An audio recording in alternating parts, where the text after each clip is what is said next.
സംസ്ഥാന ഭാഗ്യക്കുറി ഏജന്റുമാരുടെയും വിൽപ്പനക്കാരുടെയും ക്ഷേമനിധി ബോർഡിന്റെ സൗജന്യ ഭവന നിർമ്മാണ പദ്ധതിക്ക് തുടക്കമായി. ധനവകുപ്പ് മന്ത്രി പി ബാലഗോപാൽ പാലക്കാട് പദ്ധതി ഉദ്ഘാടനം ചെയ്തു.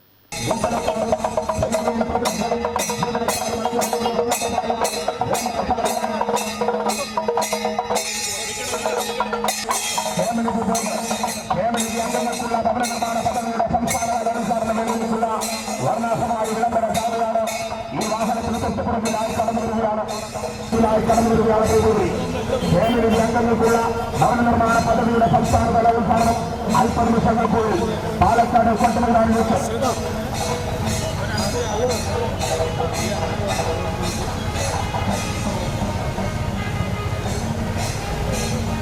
സംസ്ഥാന ഭാഗ്യക്കുറി ഏജന്റുമാരുടെയും വിൽപ്പനക്കാരുടെയും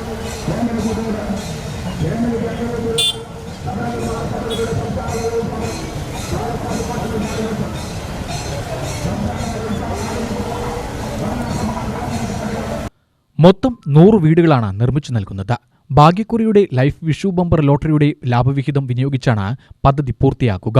ഒരംഗത്തിന് 5,92,200 രൂപ ഭവന നിർമ്മാണത്തിന് ലഭിക്കും. 9.48 കോടി രൂപയാണ് മൊത്തം ചെലവ്. പാലക്കാട് ജില്ലയിൽ 16 വീടുകളാണ് നിർമ്മിക്കുക. ഏറ്റവും കൂടുതൽ വീടുകൾ നിർമ്മിക്കുന്നത് കൊല്ലം ജില്ലയിലാണ്. 18 വീടുകൾ. അംഗപരിമിതർ, വിധവകൾ, മുതിർന്നവർ, പെൺമക്കൾ മാത്രമുള്ള അമ്മമാർ തുടങ്ങിയ മാനദണ്ഡങ്ങൾ അനുസരിച്ചാണ് വീട് അനുവദിച്ചതെന്ന് മന്ത്രി പറഞ്ഞു. ഒരു കോടി ഒരു ദിവസം വെച്ച് കിട്ടുന്ന തരത്തിലുള്ള ലോട്ടറി വരെയാണ് കേരളത്തിൽ നടത്തുന്നത്. ഇതിന്റെ ഭാഗമായിട്ട് ലോട്ടറി ക്ഷേമനിധി എന്ന് പറയുന്നത് ശക്തമായി നടക്കുന്ന ഒരു പ്രസ്ഥാനമാണ്. ആ ക്ഷേമനിധിയുടെ ഭാഗമായിട്ടാണ് നമ്മളിപ്പോൾ നിർമ്മിച്ച് കൂടിയിരിക്കുന്നത്. ലോട്ടറി ക്ഷേമനിധിയാണ് ഇപ്പോൾ ഈ വീട് വെച്ച് കൊടുക്കുന്നതിന് ഉൾപ്പെടെ അതിന്റെ സെലക്ഷൻ തത്വം തീരുമാനിച്ചു കഴിഞ്ഞാൽ ബാക്കി നടത്തുന്നത് ക്ഷേമനിധിയാണ്. വീട് വെച്ച് കൊടുക്കുന്ന ആളുകളെ തീരുമാനിച്ചിരുന്നതിന്റെ വിശദാംശങ്ങൾക്കൂടെ പറഞ്ഞു കാണും. 5 ലക്ഷം, ഏകദേശം 6 ലക്ഷം രൂപ ഒരു വീടിന് കൊടുക്കുന്നതാണ്. സംസ്ഥാന സർക്കാരിന്റെ ഒരു നയത്തിന്റെ ഭാഗം കൂടിയാണ് ഇത് തീരുമാനിച്ചത്. ലൈഫ് ഭവന പദ്ധതി എന്ന് പറയുന്ന ഒരു സങ്കല്പം ഇന്നിപ്പോ ലോകത്ത് വളരെ അപൂർവമായിട്ടേ ഉള്ളൂ. ലൈഫ് എന്ന പേര് മാത്രമല്ല, വീടില്ലാത്ത ഒരാളും ഉണ്ടാവരുത്.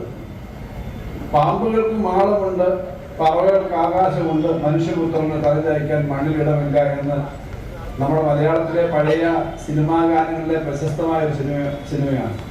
മനുഷ്യപുത്രന് തലചായ്ക്കാൻ മണ്ണിലിടമില്ലാതെ വരരുത് എന്ന് ചിന്തിക്കുന്ന ഒരു സർക്കാരാണ് കേരളത്തിൽ ഭരിക്കുന്നത് എന്നുള്ളത് കൊണ്ടാണ് എല്ലാവർക്കും വീട് കൊടുക്കാൻ വേണ്ടി എല്ലാ മേഖലയിൽ നിന്നുള്ള പദ്ധതികൾ. ഇതിപ്പോ ലോട്ടറി വകുപ്പിങ്ങനെ ഒരു കാര്യം ചെയ്യുന്നു. എല്ലാ സഹകരണ സംഘങ്ങളും നേരത്തെ ഓരോ വീടെങ്കിലും വെച്ചു കൊടുക്കുന്ന പരിപാടി നടത്തി.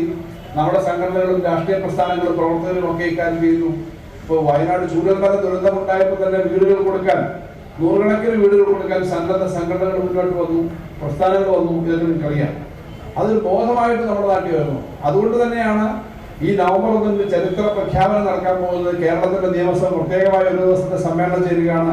അത് മറ്റൊന്നിനും വേണ്ടിയിട്ടല്ല, സമ്പൂർണമായും അതിദരിദ്രരില്ലാത്ത ഒരു സംസ്ഥാനമായി, ഒരു പ്രദേശമായി കേരളത്തെ പ്രഖ്യാപനം നടത്താനാണ് നവംബർ 1 നമ്മൾ ചേരുന്നത്. ഉദ്ഘാടന സമ്മേളനത്തിൽ ജില്ലാ പഞ്ചായത്ത് പ്രസിഡന്റ് കെ ബിനിമോൾ അധ്യക്ഷയായി. ഭാഗ്യക്കുറി ക്ഷേമ ബോർഡ് ഓഫീസർ മിഥുൻ പ്രേംരാജ് മുഖ്യപ്രഭാഷണം നടത്തി. ബോർഡ് മുൻ ചെയർമാൻമാരായ MV ജയരാജൻ, PR ജയപ്രകാശ് എന്നിവർ മുഖ്യാതിഥികളായി. Programme committee chairman TK Naushad, director PA Shaju, DS Mithra, PB Vinod, Ashokan, P Balan തുടങ്ങിയവർ പ്രസംഗിച്ചു.